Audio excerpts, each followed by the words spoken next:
Hello students, आज 5 September. सर्वप्रथम तुम्हाला सर्वांना शिक्षक दिनाच्या हार्दिक शुभेच्छा. चला आज आपण बघूया. तुमच्या स्क्रीनवर या ठिकाणी दिसतोय मराठीचा अभ्यास. आपला जो कालचा घटक होता त्याच्या पुढे जाऊन आपण येत आहोत. याच्यामध्ये वाचा आणि समजून घ्या. तर हा भाग दिसतो तुम्हाला, वाचा समजून घ्या. या ठिकाणचे चित्र दिसते तुम्हाला. इथं एक पुस्तक दिसतं, पुस्तकावरती पेन ठेवलेला आहे आणि याच्या अनुषंगानं हे बाजूला ज्या चौकटे दिसत आहेत तुम्हाला, इथं वेगवेगळी वाक्य याच्या अनुषंगानं लिहिली आहे. त्यातलं एक एक वाक्य आपण बघूया. सर्वप्रथम बघा, हे वाक्य याच्यामध्ये लिहिलेलं आहे, अशा पुस्तकामधून छान छान गोष्टी वाचतायत. आता बघा, ही जी सर्व वाक्य आहेत या वाक्यामध्ये पुस्तक हा जो शब्द आहे हा थोडा ठळक केलेला आहे, लाल रंगामध्ये लिहिलेला आहे. याचं कारण असं आहे की हे जे पुस्तक आहे, पुस्तकासंदर्भातच हे सर्व वाक्य आहे. पुस्तकामधून, पुस्तक याच्यावरून तयार झाला शब्द पुस्तकावर. आता बघा पुढचं वाक्य काय आहे यामध्ये, या पुस्तकावर पेन आहे. पुस्तकावर, या पुस्तकावर पेन आहे. नंतर या पुस्तकावरून माझी आणि ताईची भांडणं होतात. बघा, या संदर्भातलंच वाक्य. नंतर पुढचं वाक्य बघा, पुस्तकांना नीट हाताळावे. पुस्तकांना. नंतर बघा, याचा संदर्भातलं पुढचं वाक्य, या पुस्तकावर 30 रुपये सूट मिळाली होती. त्यानंतर पुढचं वाक्य, या पुस्तकातली प्रत्येक गोष्ट विनोदी आहे. मला हे पुस्तक आवडतं. या पुस्तकातून मी मजेशीर विनोद वाचले. बघा, आता या ठिकाणी तुम्ही जर बघितलं तर ही जी सर्व वाक्य आहेत ही सर्व पुस्तकासंदर्भातली वाक्य, बरोबर. आता थोडंसं समजून घ्या तुम्ही. बघा, या ठिकाणी आपला टॉपिकच आपला असा आहे की समजून घ्या. आता बघा, या ठिकाणी काय सांगितलेलं आहे की हे जर वाक्य बघितलं तिथं फक्त पुस्तक शब्द आहे. नंतर या वाक्यामध्ये पुस्तकातून, पुस्तकाच्या, पुस्तकामधून, पुस्तकावर, पुस्तकावरून, पुस्तकांना आणि पुस्तकावर अशी विविध प्रकारचे त्या शब्दाची रूपं आपल्याला या ठिकाणी दिसून येतात, बरोबर आहे का. अशी वेगवेगळी रूपं आपल्याला या ठिकाणी दिसून येतात. तर म्हणजे फक्त एक चित्र बघितलं आणि त्यावर आधारित 1 2 3 4 5 6 7 8 9 वाक्य तयार झालेली आपल्याला या ठिकाणी दिसून येतात, बरोबर आहे. आता यावरच आधारित पुढं काही एक प्रश्न तुम्हाला दिलेला आहे. आता आज काही फार मोठा मराठीचा अभ्यास नाही. बघा काय सांगितलेलं आहे, पुस्तक हा एकच शब्द वरील वाक्यांमध्ये कसा विविध प्रकारे आला आहे ते वाचा. आपण वाचलं, नीट समजावून घ्या. समजून सुद्धा घेतलेलं. आता बघा पुढं काय करायचं. आता डुक्कर हा शब्द योग्य प्रकारे वापरून खालील वाक्य पूर्ण करा. आता बघा काय करायचं. इथं जसं पुस्तक हा शब्द होता आणि त्याच्यावर आधारित 9 वाक्य आपण बघितली, तसं या ठिकाणी डुक्कर हा जो शब्द आहे यावर आधारित वाक्य आपल्याला तयार करायचे. बघा, शब्द कोणता आहे आपला, डुक्कर, आणि यावर आधारित वाक्य आपल्याला तयार करायचे आहे. त्याच्यासाठी बघा तुम्हाला खाली या ठिकाणी दिसल की रिकाम्या जागा दिलेल्या आहेत काही, आणि या रिकाम्या जागा तुम्हाला आपल्या वहीमध्ये लिहायच्या आहे. हे लिहित असताना आपण वहीमध्ये हे जे पूर्ण हा जो प्रश्न आहे हा तुमच्या वहीमध्ये यायला हवा. कोणता पूर्ण प्रश्न, या ठिकाणावर हा पूर्णच्या पूर्ण प्रश्न आपल्या वहीमध्ये यायला पाहिजे. तर आता कशा पद्धतीने लिहायचं बघा. हे वरचं 2-3 वाक्य जे आहेत, 2-3 वाक्य आपण लिहायचे. त्याच्यानंतर हा क्रमांक टाकायचा आणि क्रमांक टाकून ही रिकाम जागा आपल्याला डुक्कर या शब्दाच्या आधारे पूर्ण करायची. काही लोक शेतीसोबत रिकामी जागा पाळण्याचा व्यवसाय करतात. आता बघा, या ठिकाणी आपल्याला काय म्हटलेलं आहे की हा जो शब्द आहे याची विविध रूपं आपल्याला या ठिकाणी वापरायची. तर काय येईल या ठिकाणी मग, काही लोक शेतीसोबत डुक्कर पाळण्याचा व्यवसाय करतात. तर हा शब्द जसेच तसा आला. म्हणजे आपण रिकाम जागेमध्ये काय लिहिणार आहोत या ठिकाणी, डुक्कर. लिहिता येईल का तुम्हाला. बघा, या ठिकाणी आपल्याला लिहायचं आहे डुक्कर. या पद्धतीने आपल्याला लिहावं लागेल. माझं अक्षर थोडंसं मोठं येणार आहे, तुम्ही मात्र छोटं अक्षर करायचं.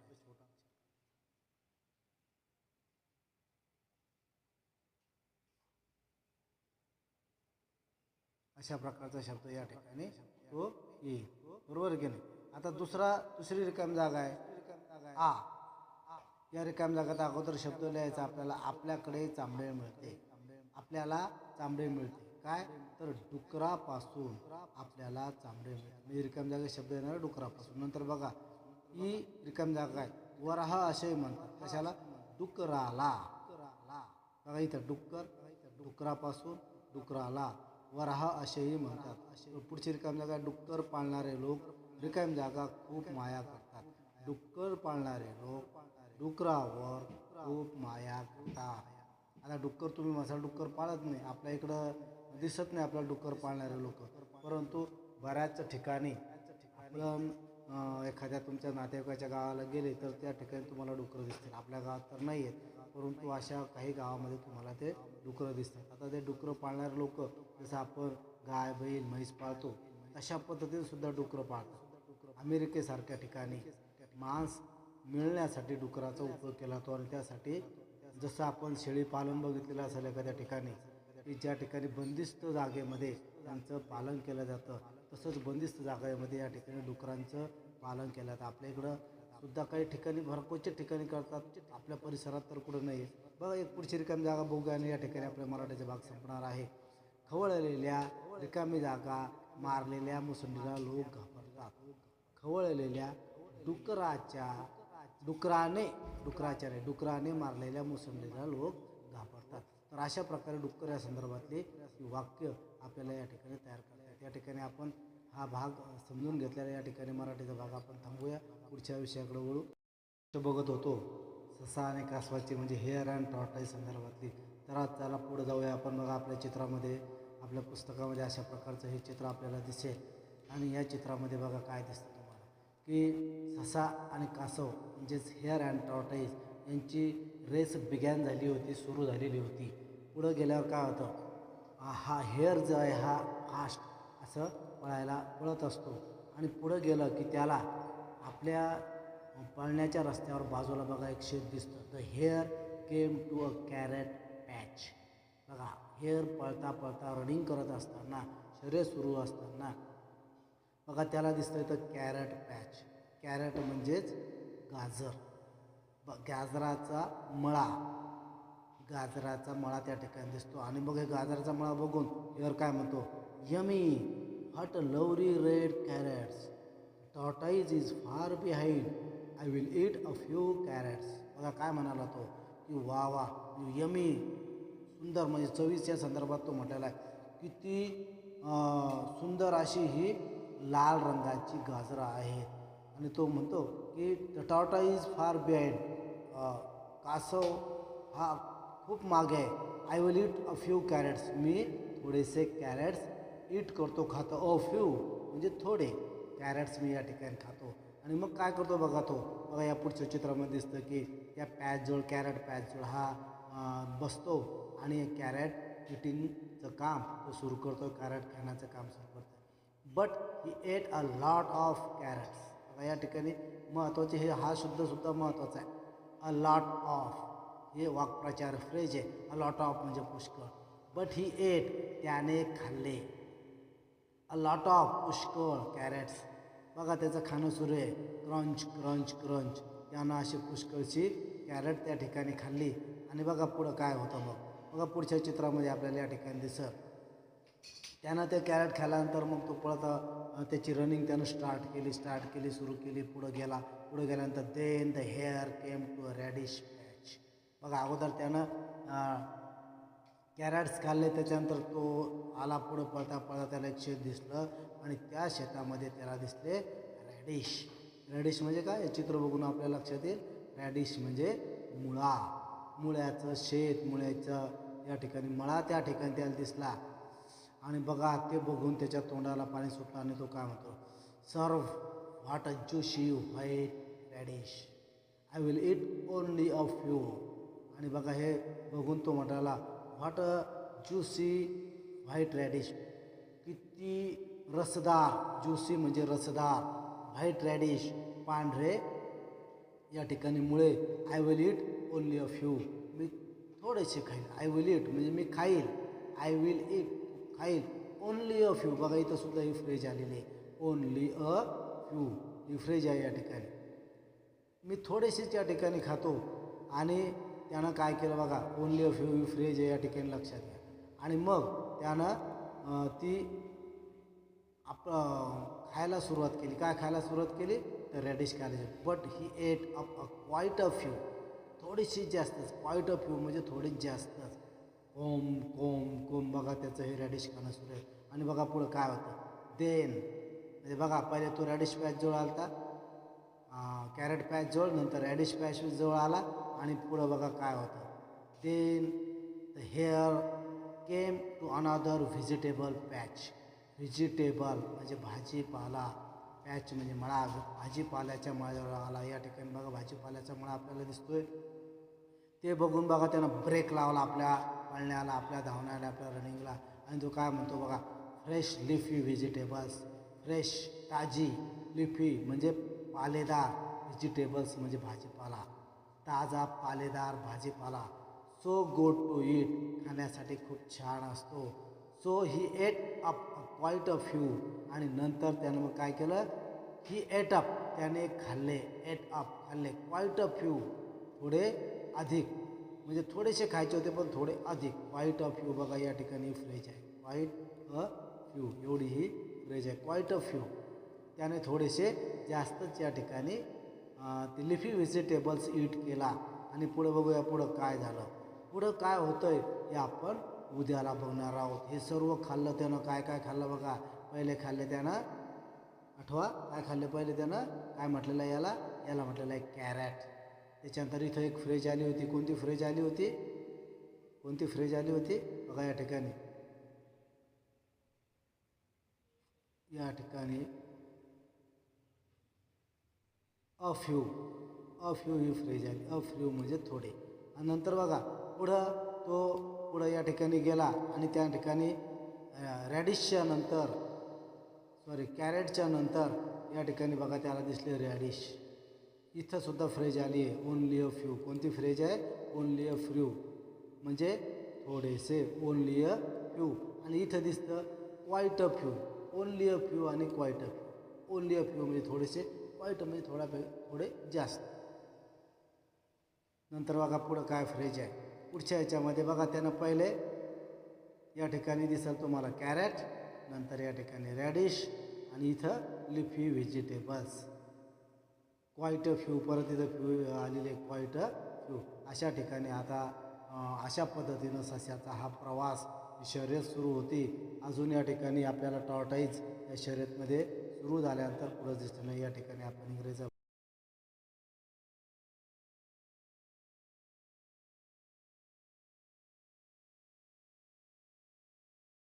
अगोदर जो भाग बघितला त्याच्यामध्ये जुने जलसाठे, आणि या जुन्या जलसाठ्यामध्ये एक नंबरचं बघितलं होतं आपण विहीर. ते आपल्याला सर्वांना माहिती आहे. आता त्याच्यानंतर 2 नंबरला बघितला होता आपण, ते म्हणजे किल्ल्यावरील तलाव व टाक्या. 2 नंबरला किल्ल्यावरील तलाव आणि टाक्या. 3 नंबरला बघितलं होतं आपण, ते म्हणजे आड. आड म्हणजे छोटीशी विहीर, हे आपण बघितलेलं होतं. नंतर आपण जुन्या जलसाठ्यामध्ये पुढं बघितलेलं होतं की नदी व बंधारा, हा भाग बघितला होता. त्याच्यानंतर पुढं जुने तलाव, हा भाग आपण बघितलेला आहे. आता आपल्याला त्यानंतर जुने हौद, जसं हा औरंगाबादमधल्या हौदाचं चित्र आपल्याला पुस्तकामध्ये दिलेलं आहे. त्याच्यानंतर आपण आता पुढं जाऊया पुढच्या पेजवर. काय करावे बरे, काय बघायचं आपल्याला, काय करावे बरे. आता बघा या ठिकाणी सावनी आणि अमेय यांच्या घरी नळाने पाणी येते. त्यामुळे आता जुन्या काळापासून वापरल्या जाणाऱ्या घरातील आडाचे पाणी वापरले जात नाही. बघा काय सांगितलेलं आहे. आपल्याही घरामध्ये किंवा आपल्याही गावामध्ये हीच परिस्थिती आहे की सावनी आणि अमेय यांच्या घरी जसं आता नळानं पाणी येतं, त्याच पद्धतीनं आपल्याही घरामध्ये नळानं पाणी हे सध्या येत आहे. आता जुन्या काळापासून वापरल्या जाणाऱ्या घरातील आडाचे पाणी वापरले जात नाही. या कारणाने आजी फार नाराज झाली. बघा आजी म्हणते की आपल्या घरामध्ये जो आड आहे तो वापरला जात नाही. सावनी आणि अमेय पिण्याशिवाय आडाचे पाणी कशासाठी वापरू शकतील, त्यांनी काय करावे तुम्ही सांगा. बघा नळाचं पाणी पिण्यासाठी वापरलं जातं. त्याच पद्धतीनं आता जर जुनी आड आहे, आजीचं म्हणणं होतं सावनी आणि अमेयचं की तुम्ही आडाचा वापर करायला पाहिजे. तर मग काय करावं, तर पिण्याशिवाय इतर कारणासाठी आपण काय वापरू शकतो याचा थोडासा विचार करा. यामध्ये तुम्हाला लिहायचं वगैरे काय नाही. जरा बघूया आपण जुने जलसाठे हा भाग आपण बघितला. आता नव्या व्यवस्था काय आहे, तर बघा 1 नंबरला आहे धरण. तुम्ही बघितलेलं असेल बघा, या ठिकाणी दिसतं तुम्हाला धरणाचं चित्र. ही एक कोणती तरी वाहत येणारी नदी आहे बघा या पद्धतीनं, आणि या ठिकाणी तिला अडवलेलं आहे. तुम्ही जर या ठिकाणी मोठं करून आपण जर बघितलं तर या ठिकाणी आपल्याला दिसल की या ठिकाणी बांध घातलेला आहे, उंच अशी भिंत आपल्याला या ठिकाणी दिसते, आणि या ठिकाणी तिला अडवलेलं आहे. तर अशा धरण आपल्याजवळ कुठं आहे आठवत आहे का तुम्हाला? माहिती असेल, तुम्ही कदाचित तुमच्यापैकी कोणी बघितलेलं सुद्धा असेल. बरोबर तुमच्या लक्षात आलं असेल, आपल्या इथंच दळगाव मही या ठिकाणी अशाच प्रकारचं एक मोठं धरण आहे. काय नाव आहे त्याचं? आपण त्याला म्हणतो खडकपूर्णा धरण. काय म्हणतो आपण त्याला? खडकपूर्णा नदीवर बांधलेलं धरण आहे. पण त्याचं नाव आहे संत चोखामेळा जलाशय, असं त्याला नाव देण्यात आलं आहे शासकीय दृष्टिकोनातून. आपण फक्त खडकपूर्णा धरण असं त्याला म्हणतो. असो, तर बघा या नव्या व्यवस्थेमध्ये धरण मोठ्या प्रमाणात पाणी साठवण्यासाठी याचा उपयोग केला जातो. पाणी साठवण्याच्या नव्या व्यवस्थापैकी प्रमुख म्हणजे धरण. या धरणांमुळे खूप जास्त पाणी साठवता येऊ लागले. जास्त पाणी मिळाल्यामुळे जास्त शेती, बघा या ठिकाणी दुसरी दिसेल तुम्हाला, जास्त शेती पिकवता येऊ लागले. शहरे वाढू शकली, कारखाने भरवू शकले, वीज निर्मिती करणे शक्य झाले. महाराष्ट्रात जायकवाडी, कोयना, उजनी, येलदरी अशी अनेक मोठी धरणे आहेत. बघा या ठिकाणी काय सांगितलं की ह्या नव्या व्यवस्थेमुळं धरणामध्ये फार मोठ्या प्रमाणात जलसाठा हा या ठिकाणी होत असतो, आणि त्याच्यामुळं फायदे काय झाले बघा. आपल्या इकडं सुद्धा या धरणाचं पाणी हे शेतीला सिंचनासाठी दिलं जातं. आपण आपल्या गावामध्ये जर बघितलं तर आपण विहिरीचा उपयोग करतो किंवा तलावाचा उपयोग करतो शेतीच्या सिंचनासाठी. परंतु ज्या ठिकाणी धरणावरून आपल्या जवळ, समजा तुम्ही किनगाव राजाला गेले किंवा बाजूलाच तुमचा हिवरखेडा असेल, अशा ठिकाणी सुद्धा धरणाचं पाणी हे पाटाद्वारे या ठिकाणी आलेलं आहे, म्हणजेच सिंचनासाठी त्याचा उपयोग केला जातो. शहरं वाढवू शकली. शहरामध्ये अशा प्रकारच्या छोट्या विहिरी वगैरे नाहीत, परंतु या धरणावरून पाणी पुरवठा हा केला जातो. कारखाने उभे राहू शकले, कारखान्याला लागलेलं पाणी या धरणामधून होऊ शकलं. त्याचप्रमाणे काही धरणावरती वीज निर्मिती म्हणजेच लाईन तयार करण्याचं कामसुद्धा केलं जातं. महाराष्ट्रामध्ये आपल्या जायकवाडी, कोयना, उजनी, येलदरी अशी मोठी धरणं आहेत. ही धरणं नेमकी कुठे आहेत हे आपण आपल्या प्राकृतिक नकाशामध्ये पाहू शकतो. चला आता नव्या व्यवस्थेमध्ये विंधन विहीर. आता विंधन विहीर हा शब्द तुम्हाला फारच नवीन वाटत असेल, परंतु हे तुम्हाला याचा जर मी दुसरा शब्द याच्यासाठी वापरला जाणारा, नियमितपणे वापरला जाणारा शब्द जर सांगितला तर तुम्ही म्हणाल की आम्हाला तर माहीत आहे विंधन विहीर, विहीर, परंतु विंधन विहीर. विंधन विहीर म्हणजे ज्याला म्हटलं जातं बोर, हापशी. आता हे तर माहिती आहे तुम्हाला, त्याला मराठीमध्ये म्हटलं जातं विंधन विहीर. जमिनीतील पाणी वापरता याव्यासाठी पूर्वी विहिरी किंवा आड खणले जायचे, पण त्यामुळे जास्त खोल असलेले पाणी वापरता यायचे नाही. आड किंवा विहीर जर आपण बघितली तर ती आजच्या जर विहिरी बघितल्या तर 40-40 फुटापर्यंत, 45 फुटापर्यंत आहेत. पूर्वीला 10, 15, 20 फुटापर्यंत विहिरी असायच्या. परंतु त्याच्या खालचं जर जमिनीतलं पाणी आपल्याला जर आवश्यक असेल, जर वापरायचं असेल, तर त्यासाठी विंधन विहीर हा पर्याय आहे. आज जर विंधन विहिरी बघितल्या म्हणजे बोर जर बघितले तर 400-400, 500-500, 600-600 फुटापर्यंतच्या खालचं पाणी जमिनीतलं हे वर घेतलं जातं. विजेचा वापर सुरू झाल्यापासून पंपाद्वारे खूप खोलवर पाणी उपसणे शक्य झाले. यासाठी विंधन विहीर म्हणजेच बोरवेल खणल्या जाऊ लागले.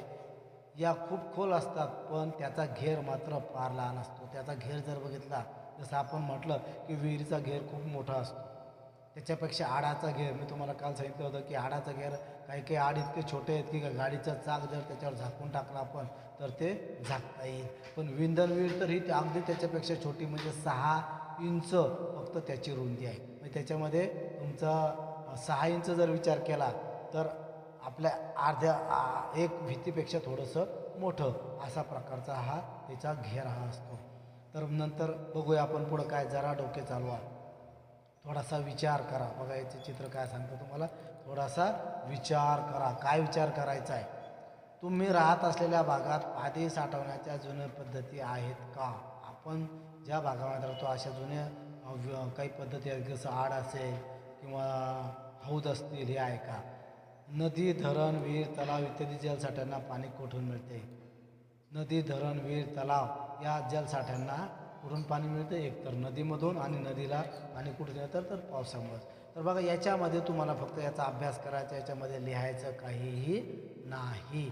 जर तुम्हाला उत्तर आली तर जरा विचार करायची उत्तरं तुम्ही लिहू शकता. फक्त हे दोनच प्रश्न या ठिकाणी जे आहेत, ज्याला डोके चालू याच्यामध्ये, तर यांची उत्तर मात्र तुम्ही लिहू शकता जर आपल्याला आली तर. नाहीतर आपल्या घरातल्या कुटुंबातल्या वडीलधाऱ्यांना तुम्ही विचारून याची उत्तरं तुम्ही लिहू शकता. या इथून तुम्हाला हे लिहायचं आहे.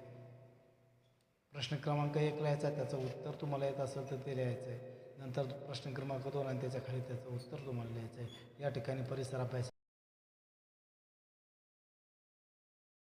मध्ये आपण शिवरायांच्या शिक्षणाचा प्रारंभ कशा प्रकारे झाला, त्याच्यानंतर काल बघितलं होतं आपण की वयाच्या 7व्या वर्षापासून 12 वर्षापर्यंत त्यांचं शिक्षण झालं होतं. कर्नाटकमध्ये बंगळूर या ठिकाणी शहाजी राजांच्या देखरेखीखाली हा शिवरायांचं शिक्षण सुरू होतं. नंतर आपण बघितलं होतं की शिवरायांना कर्नाटकातील नायक राज्य जिंकण्याची मोहीम त्यांच्यावर आदिलशहानं सोपवली होती. म्हणून शहाजी राजांनी शिवरायांना आणि जिजाबाईंना पुण्याला पाठवलं. आता पुण्याला आल्यानंतर काय झालं हे आपण पुढच्या पेजमध्ये बघूया. बघा, या ठिकाणी तुम्हाला दिसेल की शिवराय ज्या वेळेला पुण्याला आले त्यानंतर पुण्याचा कायापालट झाला. जिजाऊ आणि शिवराय पुण्यात आले. शिवरायांना बालपणचे दिवस आठवले. पुण्यात आल्यानंतर शिवरायाचा जन्म हा शिवनेरी किल्ल्यावर झाला की जो पुण्याच्या जवळ होता. त्यांना ते बालपण आठवलं. सह्याद्रीची उंच उंच शिखरे त्यांना पुन्हा दिसली. त्यांना खूप आनंद झाला. त्यावेळचे पुणे आजचे इतके मोठे नव्हते. आजचं जर पुणे शहर बघितलं तर खूप मोठं मेट्रो सिटी आहे. पुण्यामध्ये सध्या 2 महानगरपालिका आहेत, पुणे आणि पिंपरी चिंचवड. इतकं खूप मोठं झालेलं आहे. पुण्यामध्ये फिरण्यासाठी रेल्वे आणि सिटी बस याचा वापर केला जातो. लोकल, त्याला रेल्वेला लोकल असं म्हटलं जातं. शहरातल्या शहरामध्ये चालणारे आणि शहरातल्या शहरात चालणाऱ्या बसला सिटी बस असं म्हटलं. तर इतकं मोठं गाव ते झालेलं आहे. म्हणजे एका टोकापासून दुसऱ्या टोकापर्यंत जायचं असेल तर 40-50 किलोमीटर, 50 किलोमीटरपेक्षा जास्त अंतर हे पार करावं लागतं. इतकं मोठं ते शहर झालेलं आहे. परंतु शिवाजी महाराजांच्या काळामध्ये पुणे इतकं मोठं नव्हतं. शहाजी राजांच्या शत्रूंनी ते हे टुमदार गाव उजाड करून टाकलेलं. शहाजीराजे कर्नाटकमध्ये गेल्यानंतर शहाजीराजांचे जे शत्रू होते त्यांनी ते उजाड करून टाकलं होतं, जाळपोळ केली होती. गावातील मालमत्तेची नासधूस झाली होती. घरे मोडली होती, देवळे पडली होती. शत्रूच्या भीतीने लोक गाव सोडून पळून गेले होते. शेते ओसाड झाली होती, जंगले वाढली होती, रानात लांडगे माजले होते. रानामध्ये म्हणजे शेतामध्ये लांडगे माजलेली होती. अशी पुण्याची दैन्यावस्था झाली होती. जिजाबाई शिवरायांसह पुण्यात राहू लागल्या आहेत हे आसपासच्या गावातील लोकांना समजले. तेव्हा लोकांना मोठा धीर आला. बघा, शिवराय आणि जिजाबाई पुण्याला आले हे लोकांना समजलं. आजूबाजूच्या लोकांना धीर आला की आता आपल्याला हे जे परकीय शत्रू जे आक्रमण करतात किंवा नासधूस करतात याच्यापासून आपल्याला काहीतरी संरक्षण आता मिळू शकतं. जिजाबाईंनी त्यांना जवळ बोलवून दिलासा दिला. आजूबाजूच्या लोकांना बोलवलं, त्यांना दिलासा दिला. लोक पुण्याला येऊन राहू लागले. आणि जिजाबाईंनी पुणे सोडून गेलेल्या लोकांना सांगितलं की तुम्ही आता या ठिकाणी राहायला या, आता आम्ही तुमची काळजी या ठिकाणी घेऊ. नंतर बघा, लोक पुण्याला येऊन राहू लागले, शेतावर जाऊ लागले. जिजाबाईंनी पडके देवळे दुरुस्त करून घेतली. देवळात सकाळ संध्याकाळ पूजा होऊ लागली. गाव लोकांनी गजबजू लागलं. म्हणजे आता पुण्याला सोडून गेले लोक पुण्यामध्ये येऊन राहायला लागले. म्हणजेच पुण्याचे रूप पालटले. कशामुळं? तर शिवराय आणि जिजाबाई हे आल्यानंतर पुण्याचा काय झाला? कायापालट हा या ठिकाणी झालेला. पुढचा मुद्दा बघूया आपण. याच्यामध्ये काय आहे? दादाजी कोंडदेवांची कामगिरी. दादाजी कोंडदेव, आता हे दादाजी कोंडदेव कोण होते आणि काय बघूया आपण. दादाजी कोंडदेव हे शहाजीराजांनी शिवरायांना शिकवण्यासाठी पाठवलेले एक सरदार दादाजी कोंडदेव. जिजाऊ व शिवराय कर्नाटकात असताना इकडे पुणे जहागिरीची व्यवस्था दादाजी कोंडदेव पाहत होते.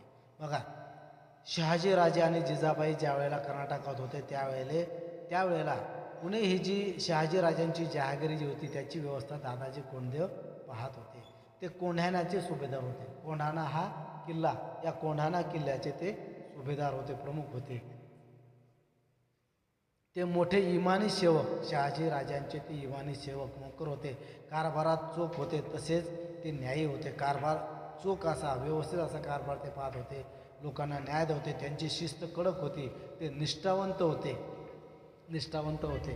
म्हणजे ते शहाजी राजांना मानणारे आणि त्यांच्यासाठी काही करणारे असे ते होते. या काळात शहाजी राजांच्या आदेशाने पुण्यात एक मोठा वाडा बांधण्यात आला. त्याचं नाव होतं लाल महाल. ज्यावेळेला जिजाबाई पुण्याकडे आला त्यावेळेस शहाजी राजांनी दादोजी कोंडदेव यांना वाडा बांधण्यास सांगितला. त्याचं नाव होतं लाल महाल. त्या लाल भिंती, लाल दगडाचा वापर करून त्याचा बांधकाम झालेलं होतं, म्हणून त्याला लाल महाल असं म्हटलं जातं. शेतकऱ्यांनी शेतात लागवड करावी म्हणून दादाजींनी त्यांना काय केलं बघा. दादाजींनी काय केलं, त्या भागाचा कारभार पाहत असताना लोकांनी शेती करावं म्हणून दादाजी कोंडदेव आणि जिजाबाई हे या ठिकाणी प्रयत्न करत होते. आणि दादाजी कोंडदेव हा त्या भागाचा कारभार पाहत असल्यामुळं दादाजी कोंडदेवांनी काय केलं की शेतकऱ्यांना शेतसाऱ्याची सूट दिली. शेतसारा म्हणजे शेतीवर सरकारला द्यावायचा टॅक्स. आजही आपल्याला शेतीवर टॅक्स द्यावा लागत असतो, तुम्हाला माहिती नसेल. परंतु तुमच्या वडिलांना जर तुम्ही विचारलं तर ते सांगतील आपल्याला की शेतसारा. तर या शेतसारामध्ये दादाजी कोंडदेवांनी शेतकऱ्यांना सूट दिली. कारण की शेतकऱ्यांनी शेतामध्ये पिकवलंच नाही काही, त्यांची शेती पडीत होती, ते दुसऱ्या गावाला लावून राहत होते आणि मग शेतीमध्ये उत्पन्न नव्हतं. आणि मग कशा प्रकारे सरकारला शेतसारा द्यावा म्हणून दादाजी कोंडदेवांनी शेतसाऱ्यामध्ये सूट दिली. त्यामुळे शेती लागवडीस आली आणि मग शेतकऱ्यांनी शेतामध्ये लागवड करायला सुरुवात केली. माजलेले लांडगे शेतकऱ्यांना त्रास देत म्हणून लांडगे मारण्यासाठी त्यांनी बक्षिसे लावली. बघा, दादाजी कोंडदेवांनी पुढचं काम काय केलं, एक काम केलं, शेतसाऱ्यामध्ये सूट दिली. त्याच्यानंतर त्या जंगलामध्ये आजूबाजूच्या परिसरामध्ये शेती हा व्यवसाय जवळपास बंद पडलेला होता. त्यामुळं लांडग्यासारखे जंगली प्राणी इकडं तिकडं मुक्तपणे संचार करत होते. म्हणून दादाजी कोंडदेवांनी काय केलं की लांडगे मारण्यासाठी त्यांनी बक्षीस लावलं. म्हणून जे काही शूर लोक होते, शिकारी करणारे लोक होते, त्यांनी लांडगे मारायला सुरुवात केली. त्यामुळं लांडग्यांची संख्या कमी झाली, बरेच लांडगे मारले गेले. चोरांचा सुळसुळाट झालेला होता. फारसं पुण्याकडे लक्ष नसल्यामुळं चोरंसुद्धा बरीचशी वाढली होती. त्यासाठी दादाजींनी शेतकऱ्यांची पथकं उभारली व त्यांना पहारा बसवला. ग्रुप्स बनवले शेतकऱ्यांचे आणि शेतामध्ये पहारा त्या ठिकाणी बसवला. दादाजींनी शेतकऱ्यांची पथके उभारून चोरांचा बंदोबस्त केला. जमिनीची प्रतवारी ठरवून तिच्यावर सारा आकारला. जमीन जी होती त्याची प्रतवारी ठरवली, त्याची कॅटेगरी ठरवायला गेली. कशा प्रकारची जमीन आहे, जास्त पिकणारी जमीन असेल तर त्याला जास्त शेतसारा, कमी पिकणारी जमीन असेल त्याला कमी शेतसारा, अशा पद्धतीने सारा आकारला जाऊ लागला. त्यामुळे लोकांना आनंद झाला. दादाजी कोंडदेव आणि निजामशाहीचा वजीर मलिक अंबर यांचे कार्य शेती सुधारणा आणि सारा वसुली या क्षेत्रात मोलाचे पायाभूत मानले जाते. बघा, दादाजी कोंडदेव आणि निजामशाहचा वजीर जो होता मलिक अंबर, हे तुम्हाला पुढं आपल्या या इतिहासाच्या पुस्तकामध्ये येणार आहेत. या दोघांचं कार्य शेती सुधारण्याच्या बाबतीत मोलाचं असं मानलं जात होतं. सारा वसुली, शेती सुधारणा आणि सारा वसुली यासाठी मोलाचं कार्य त्या ठिकाणी मानलं जातं. आता बघा, पुण्याला शिवराय आल्यानंतर त्यांचं शिक्षण कशा प्रकारे सुरू झालं हा मुद्दा आपण बघूया. शिवरायांचं शिक्षण, शिवराय पुणे जहागीरीत आले तरी जिजाबाईंच्या देखरेखीखाली त्यांचे शिक्षण चालू राहिले. कर्नाटकात असताना शहाजीराजांच्या देखरेखीखाली शिक्षण सुरू होतं. आता जिजाबाईंच्या देखरेखीखाली शिक्षण सुरू झालं. बंगळुरूला येताना शहाजीराजांसोबत दिलेल्या नामवंत शिक्षकांनी शिवरायांना अनेक शास्त्रे व विद्याभाषा शिकवल्या. आपण बघितलं होतं की शहाजीराजांनी जिजाबाई आणि शिवराय यांच्यासोबत अनेक तज्ज्ञ शिक्षकांना सुद्धा पाठवलं होतं आणि त्यांच्या मार्गदर्शनाखाली जिजाबाई शिवरायांना काय शिकवत होत्या, शास्त्रे आणि विद्या यांचं शिक्षण सुरू होतं. आता शिक्षण काय होतं बघा, उत्तम राज्यकारभार कसा करावा, शत्रूंशी युद्ध कसे करावे, किल्ले कसे बांधावे, घोडे व हत्तींची परीक्षा कशी करावी. बघा, त्या काळी जे आवश्यक शिक्षण होतं याच प्रकारचं होतं. शत्रूंशी युद्ध कसं करावं, आता काही गरज नाही आपल्याला त्याची. किल्ले कसे बांधावे, आता तर आपल्याला किल्ला पाहायला बांधायची गरजच नाही. घोडे व हत्तींची परीक्षा कशी करावी, त्या काळाला युद्धामध्ये घोड्यांचा आणि हत्तीचा वापर केला होता. घोडे हे प्रवासासाठी सुद्धा वापरले जात होते. म्हणून चांगले घोडे यांची परीक्षा, चांगले घोडे कसे आहेत याची चाचणी करणं, मग त्याची परीक्षा कशी करावी हे शिवाजी महाराजांना शिकवलं गेलं. शत्रूच्या दुर्गम प्रदेशातून निसटून कसे जावे याचं सुद्धा शिक्षण दिलं गेलं. अशा प्रकारच्या विद्या शिवरायांना अवगत झाल्या. शिवरायांची शिक्षणातील ही प्रगती पाहून जिजाऊंना मोठा आनंद झाला. शिवरायांची शिक्षणामध्ये प्रगती फार चांगल्या प्रकारची होती. लवकर त्यांनी हे सर्व आत्मसात केलं होतं. वीरमाता जिजाबाईंची शिवरायांस शिकवत. आता जिजाबाईंनी शिवरायांवरती काय संस्कार केले, काय शिकवलं आणि काय शिकवून दिली. जिजाबाई ही एक काही सामान्य स्त्री नव्हती. एक सामान्य स्त्री नव्हती ती जिजाबाई.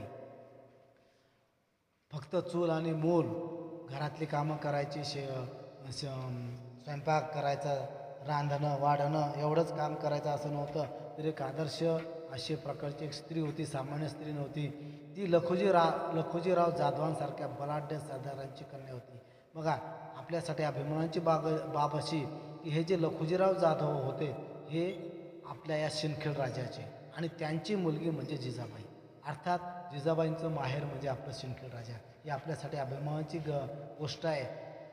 तर या लखुजीराव जाधव या बलाढ्य सरदारांच्या त्या कन्या होत्या. शहाजी राजासारख्या पराक्रमी पुरुषांची त्या पत्नी होत्या. राजकारणाचे व युद्धनीतीचे बाळकडू जिजाबाईंना लहानपणीच या ठिकाणी मिळालेलं होतं. तर या जिजाबाईंनी शिवरायांना कशा प्रकारे पुढं घडवलं याचा पुढचा जो भाग आहे हा आपण नंतर पुढच्या पेजवरचा हा भाग आपण बघणार आहोत. तर या ठिकाणी आपण थांबणार आहोत. जिजाबाईंचं चित्र आपल्या या पुस्तकामध्ये आपल्याला दिलेलं आहेच. बघा, आपण नंतर पुढच्या भागामध्ये जिजाबाईंचं काम बघणार आहोत. या ठिकाणी आपण थांबूया.